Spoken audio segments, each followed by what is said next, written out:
Why would you let your own mind become your enemy? Don't people understand that the entire world, the entire matrix is against you? If you can't control your own mind, what chance do you have?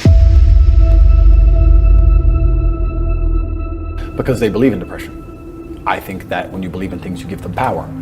It's amazing how you can self-hypnotize. I'm not saying feeling depressed is not real.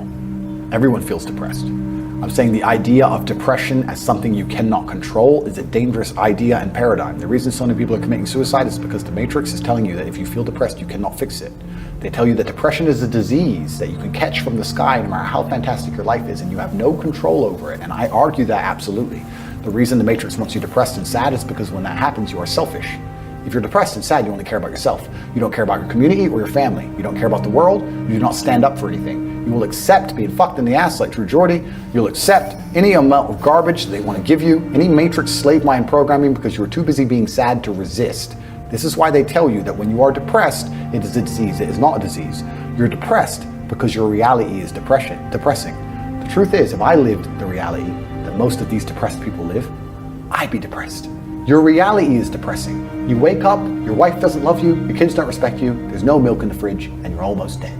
Of course you're depressed. You're running out of time. You never had any fun or adventure. Andrew Tate's out here with all his supercars, living the life. We're here in Dubai doing a podcast. You're a brokey. Of course you're depressed. That's because your reality is depressing you. The depression is something deep in your heart and soul telling you that you need to change things. That is the unlimited trauma, the power I was talking about earlier that you can take all of that depression and convert it into unlimited energy to fix your life. Energy cannot be destroyed, it can only be converted. Take the depression and turn it into motivation. And all of a sudden, you'll see how fantastic your life is. A guy emailed me saying he was depressed and he was going to kill himself. And I said, listen, before you do that, get a six-pack. He said, what are you talking about? You're fat? Get a six-pack. You still feel like killing yourself? Good luck. By the time he sent me pictures of a six-pack, it was long emails thanking me how I saved his life.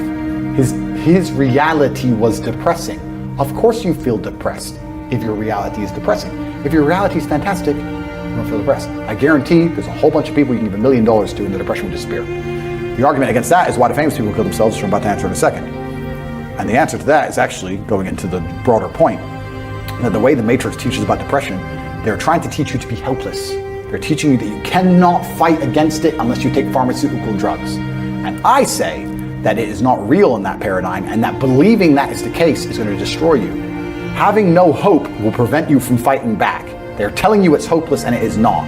If you do not believe in depression, like I do not believe in depression, no matter what bad things happen to me and how bad and depressed I feel, I know I can fix it. That will make me fight harder than if I believe I cannot fix it. The reason that rich people kill themselves is because they buy into this paradigm completely. They go to a therapist and the therapist says, you have depression. It's not your fault. It's a disease that nobody can fix and I can't help and nobody can help. Then they give them a bunch of mind-altering drugs. Then they sit them there in therapy to talk about all the bad thing that's ever happened to them. Let me tell you something. If someone told me that I felt shit and I couldn't help it no matter what I did about my life, gave me a bunch of mind-altering drugs, and then sat me down to repeat all the bad shit that ever happened to me for hours and hours a day, I'd kill myself. It gets to a point where it just ain't fucking worth breathing anymore if you're gonna believe in that bollocks. But if you wake up and go, you know what?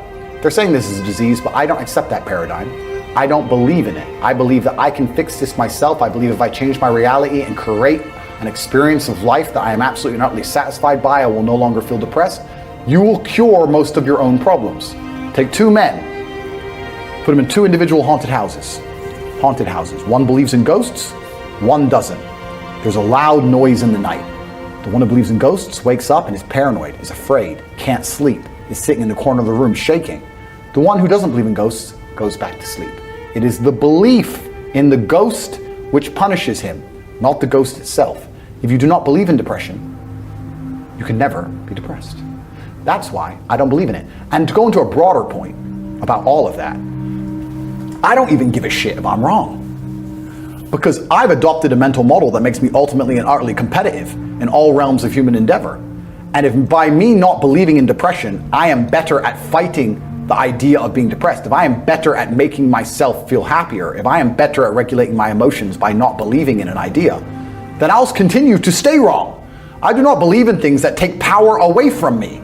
I believe in things that make me more powerful. I will not sit here and start believing in ideas that are going to reduce my competence.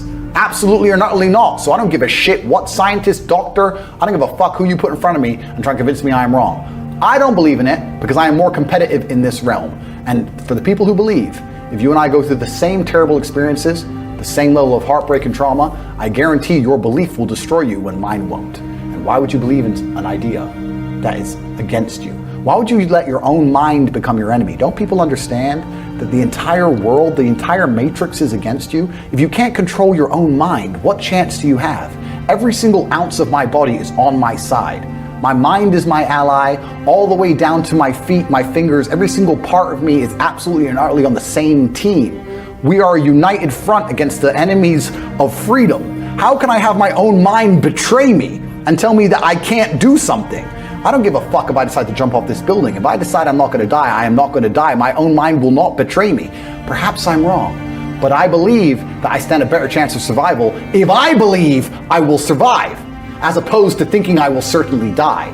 People underestimate the power of the mind. I do not believe in anything that takes power away from me, and another thing I do not do is adopt the thinking of people who are sad. When I say this, depressed people send me long emails trying to convince me I am wrong. Why the fuck would I want to think like you when you don't want to live? Why would I want to think like you when you want to kill yourself and I'm perfectly fine? Adopting the thinking of somebody who doesn't want to live anymore is probably the most stupid, asinine, inane, childish, ridiculous thing a functioning adult can do.